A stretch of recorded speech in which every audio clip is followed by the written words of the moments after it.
اچھا بھائی، رمضان میں انتقال کی کیا فضیلت ہے؟ کیا رمضان میں مرنے والے کی کوئی زائد فضیلت ہے؟ کیا اس سے حساب و کتاب نہیں ہوتا؟ محمد اویس انڈیا سے۔ بعض روایتوں میں آتا ہے جو جمعے کی رات کو انتقال کرے گا اس کے عذاب قبر نہیں ہوتا، بعض میں آتا ہے جو رمضان میں انتقال کرے گا اس سے عذاب قبر نہیں ہوتا، پھر بعض میں آتا ہے کہ قیامت تک کے لیے ہٹا لیا جاتا ہے، بعض سے پتہ چلتا ہے صرف رمضان میں ہٹایا جاتا ہے۔ لیکن اس بارے میں جتنی روایتیں سب ضعیف ہیں اور بہت زیادہ ضعیف ہیں، تھوڑی بہت ضعیف بھی نہیں ہیں۔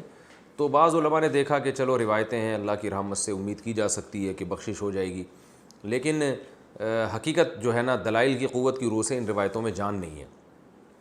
تو اس لیے جو ہے وہ اللہ کی رحمت سے تو دیکھیں کچھ بھی امید لگائی جا سکتی ہے، لیکن اگر ہم اللہ کی طرف منسوب کر کے کہیں اللہ کی طرف، یقینی طور پر تو اسی بات کی نسبت کی جائے گی جو اللہ کے رسول نے کہی ہے، اور جو اللہ کے رسول سے ہم تک صحیح سند کے ساتھ پہنچی ہے اس بات کی نسبت تو کی جائے گی۔ اس کے علاوہ نسبت کرنے میں جو ہے نا میری رائے تو یہ کہ احتیاط سے کام لینا چاہیے۔ البتہ یہ ضرور ہے کہ جو بھی مقدس جگہیں ہوں، مقدس مقامات ہوں، تو ان مقدس جگہیں اور ان مقدس مقامات میں موت کی ویسے ہی ایک فضیلت ہے۔ تو جمعے کا دن اور جمعے کی رات بھی مقدس، اور رمضان بھی مقدس ہے، اور روزے کی حالت میں موت پر صحیح حدیث ہے کہ روزے کی حالت میں جس کی موت واقع ہوگی جنت میں داخل ہوگا، اس پر مسند احمد کی صحیح روایت موجود ہے۔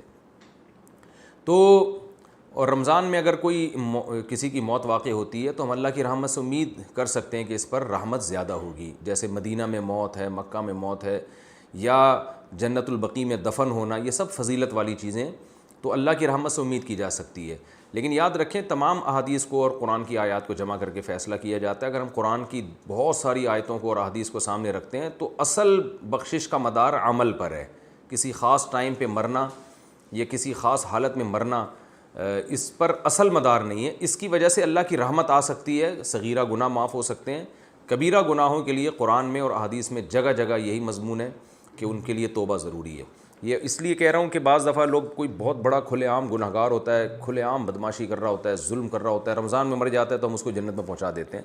اس سے کیا ہوتا ہے؟ لوگوں میں بدعملی پیدا ہوتی ہے، اور قرآن کی ان آیتوں کا انکار لازم آتا ہے جس میں اللہ نے فرمایا کہ وَذَرُوا ظَاهِرَ الْإِثْمِ وَبَاطِنَهُ، ظاہری گناہ بھی چھوڑو، چھپے ہوئے گناہ بھی چھوڑو۔